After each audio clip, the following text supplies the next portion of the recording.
Nathan couldn't be here today, so he wrote something. Yeah.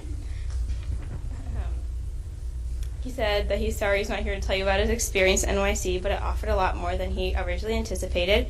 Before leaving, Pastor Dell told us to look for smaller details that God has planted throughout Arizona. Looking back at NYC, I have grown an appreciation for every experience in life that I partake in. NYC has shown me to open my eyes and find the smallest details and realize that God has incorporated into my life. It is interesting how such a small part of reality can remind you that God is good. The third day of our trip, we were able to hike into the Grand Canyon. The Grand Canyon is one of those places that make you think, wow, God can make some pretty amazing things. However, I think one of the most amazing details about going to the Grand Canyon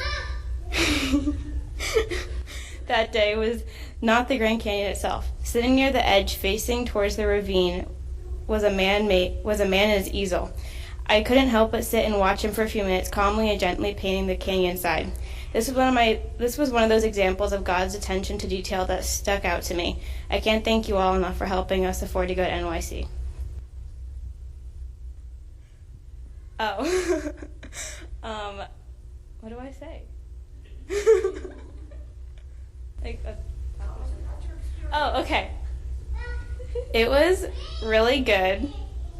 I met a lot of people, and usually, especially where we go to public school. Shelly goes to a Christian school, but if you go to a public school, there's not many other kids your age group that are Christians and love God so much. So when we were at NYC, everyone there was a Christian, and you could make friends so easily, and everyone was so willing to talk to you.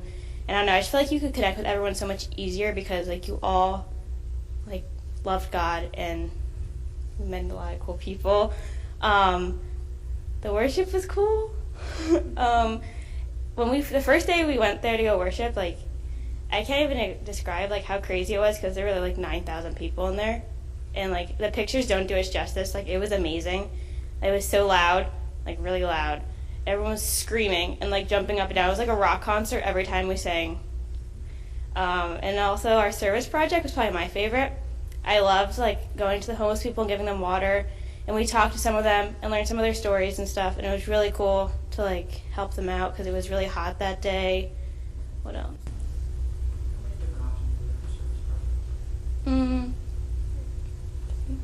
I thought there was two. Well, for us. Okay. Well, for our group, at our meeting before the actual trip, we had to sign up for what service project we wanted to do. One of them, you could go out to homeless people and give them bottles of water, and then you could also organize. What? Okay, you help the Salvation Army in the area, and then you also organized a warehouse. That was an option. And Amy and I signed up to do the first one, which was giving out water to the homeless, and then you two organized, right? Yeah. All of them were really cool and super helpful. Thanks again.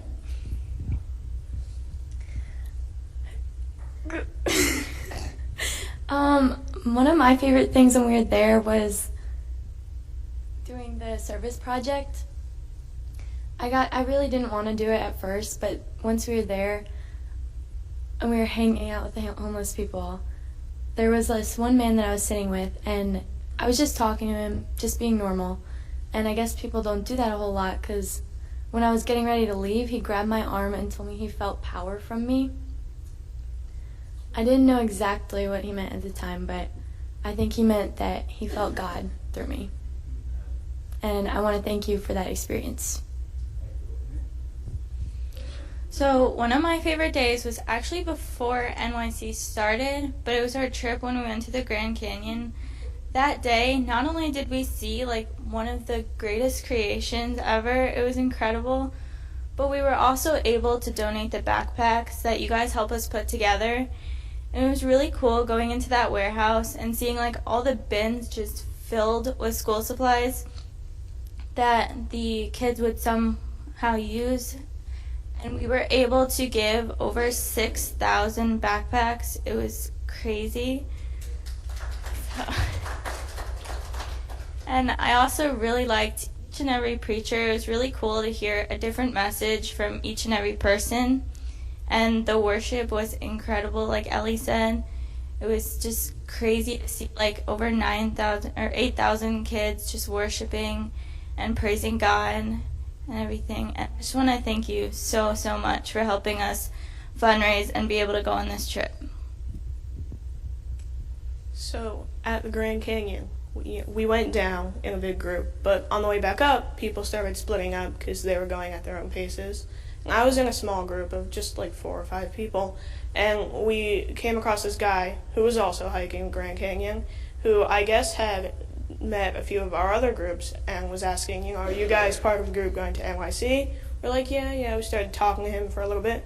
It was really cool. Eventually he had to go, but we all prayed together as a group, and he prayed that we were safe back on the way up, and we had a great time on our trip, and I thought it was really cool because it was just this random guy, but we prayed together, and it was cool, and I wanted to thank you all for giving me that opportunity.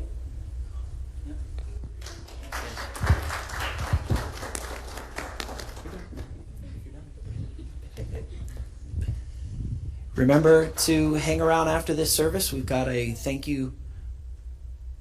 Oh, you don't want to leave your phone up here. No. We've got a thank you breakfast brunch kind of thing. Everybody's welcome just to spend some time. You can ask them more questions about their experience and get a chance to talk to them a little bit more. But again, we just, from the families of the kids that went, we just wanted to say thank you again for your support and encouragement.